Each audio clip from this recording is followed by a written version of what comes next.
வணக்கம். இன்னைக்கு நாம வந்து டேஸ்டான ஒரு ஹெல்தியான கொத்தமல்லி கீரை எப்படி பண்ண போறோம்னு தான் பார்க்க போறோம். பொதுவா கொத்தமல்லி அப்படின்னும் போது ஒவ்வொரு நாளும் எல்லாருமே வீட்டில் வந்து பயன்படுத்தக்கூடியதான். இதை வந்து தேடி நம்ம வந்து கண்டுபிடிச்சு போய் வாங்க வேண்டிய அவசியம் இல்லை. ஏன்னா எல்லா குழம்பு ரசத்துலையும் வந்து நம்ம இந்த கொத்தமல்லியை சேர்த்துட்டு தான் இருக்கோம். அவ்வளவு சத்துக்கள் அதிகமா இருக்கக்கூடிய சிறந்த கீரை தான் வந்து இந்த கொத்தமல்லி கீரை. இந்த கொத்தமல்லி கீரையோட என்னென்ன பொருட்கள் சேர்க்க போறோம், இது எல்லாமே சேரும் பொழுது எவ்வளவு நன்மைகள் ஏற்படும் அப்படின்றத நம்ம தெரிஞ்சதுன்னா ஒவ்வொரு நாளும் இந்த கீரை வந்து நம்ம செஞ்சு சாப்பிடுவோம். சரி, இப்போ இதுல என்னென்ன சத்துக்கள் இருக்கு அப்படின்னு பார்ப்போம். முதல்ல வந்து அதிகமான வைட்டமின் சி சத்து இருக்கு. அது மட்டும் இல்லாம வைட்டமின் கே, நார்ச்சத்து, புரதச்சத்துக்களும் அதிகமா இருக்கு. உடலுக்கு தேவையான சுண்ணாம்பு சத்து, இரும்பு சத்துக்கள் ரொம்ப அதிகமாவே இருக்கு. பெண் குழந்தைகள் அப்படின்னு பார்க்கும் பொழுது ரத்த சோகை இருக்கக்கூடிய பெண்களா இருந்தாலும் சரி, இல்லைன்னா வந்து ஃபைப்ராய்ட்ஸ் மாதிரியான பிரச்சனைகள், வேற என்ன மாதிரியான கருப்பை சம்பந்தமான பிரச்சனைகள் இருக்கிற பெண்களும் தொடர்ந்து இந்த கொத்தமல்லி கீரை எடுத்துக்கும் பொழுது அந்த பிரச்சனைகள்ல இருந்து வெளிவர முடியும். இந்த கொத்தமல்லி கீரை செய்யறதுக்கு நம்ம சேர்த்திருக்க பொருட்கள் எல்லாமே கருப்பையை சுத்தமாக்கக்கூடிய பொருட்கள். அது மட்டும் இல்லாம கர்ப்பப்பைக்கு பலம் கொடுக்கக்கூடிய பொருட்களாகவும் இருக்கு. அதனால மாதவிடாய் சம்பந்தமான எல்லா பிரச்சனைகளுமே சீராகும். உடல்ல எங்க வீக்கம் இருக்க வலி இருக்கோ அது எல்லாத்தையுமே போக்கக்கூடிய தன்மையும் இந்த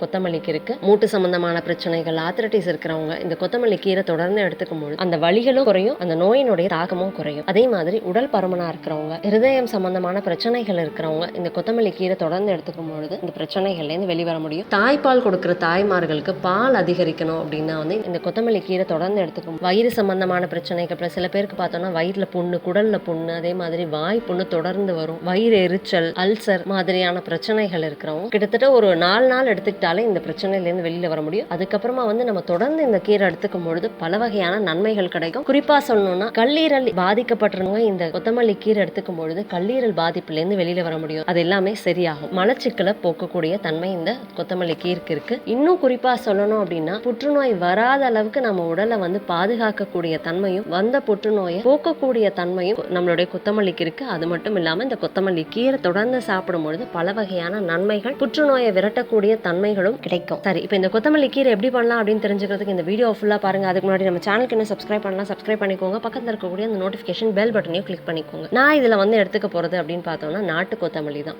உங்களுக்கு நாட்டு கொத்தமல்லி கிடைச்சதுன்னா பரவாயில்ல. அப்படி நாட்டு கொத்தமல்லி கிடைக்கலன்னா நீங்க எந்த கொத்தமல்லி கிடைக்குதோ அதை முதல்ல பயன்படுத்த ஆரம்பிங்க. ஆனா ஒரு பெரிய அளவுல மருத்துவ குணங்கள் இருக்கக்கூடியது அப்படின்னு சொல்றது வந்து நாட்டு கொத்தமல்லியில தான். தனியான சொல்லக்கூடியதுதான் வந்து இந்த கொத்தமல்லியோட விதைகள். எல்லாருமே வந்து பயன்படுத்தக்கூடியதுதான். ஒரு சின்ன தொட்டிகள்ல நம்ம இந்த கொத்தமல்லி விதைகளை விதைச்சா கூட நமக்கு ஒரு 15 நாள்ல இந்த மாதிரி சின்ன சின்ன இலைகளோட கீர் போடுறதுக்கு தேவையான கொத்தமல்லி தயாராகிடும். அந்த கொத்தமல்லியை நம்ம பயன்படுத்திக்கலாம். இந்த கொத்தமல்லியை வந்து சுத்தம் பண்ணிட்டு நல்லா கழுவிட்டு சின்ன சின்னதா வந்து நறுக்கி எடுத்துக்கலாம். அதோட நான் இதுல வந்து பனங்கற்கண்டு சேர்த்திருக்கேன். பனங்கற்கண்டு வேணாலும் சேர்க்கலாம், இல்லைன்னா வந்து நாட்டு சர்க்கரை சேர்க்கலாம். கருப்பை சம்பந்தமான பிரச்சனைகள் இருக்கிறவங்க கருப்பட்டி சேர்த்துக்கலாம். கர்ப்பகாலத்துல இருக்கிறவங்க கருப்பட்டியை தவிர்த்துட்டு நாட்டு சர்க்கரை மட்டுமே சேர்த்துக்கலாம். சர்க்கரை வியாதி இருக்கிறவங்க குறைந்த அளவுல பனங்கற்கண்டு மட்டுமோ இல்லைன்னா வந்து குறைந்த அளவுல கருப்பட்டி மட்டுமோ எடுத்துக்கலாம். இன்சுலின் சீரா சுரக்கிறதுக்கு வழிவகுக்கும். அதோட தேங்காய் துண்டுகள் கொஞ்சம் எடுத்துக்கிறேன், இஞ்சி எடுத்துக்கிறேன், ஏலக்காய் கொஞ்சம் எடுத்துக்கிறேன். இப்போ என்ன பண்ண போறோம்னா இது எல்லாத்தையும் ஒண்ணா நம்ம வந்து மிக்சியில சேர்க்கிறோம். புற்றுநோய் மாதிரியான கொடிய நோய்கள்ல இருக்கிறவங்க மிக்சியில அரைக்கிறத தவிர்த்துட்டு அம்மியில அரைச்சு எடுத்துக்கலாம். அப்படி இல்லைன்னா வந்து இடிச்சு எடுத்துக்கலாம். நான் இப்போ வந்து மிக்சியில தான் இது எல்லாமே அரைக்க போறேன். இது எல்லாத்தையும் நமக்கு தேவையான அளவு தண்ணி சேர்த்துட்டு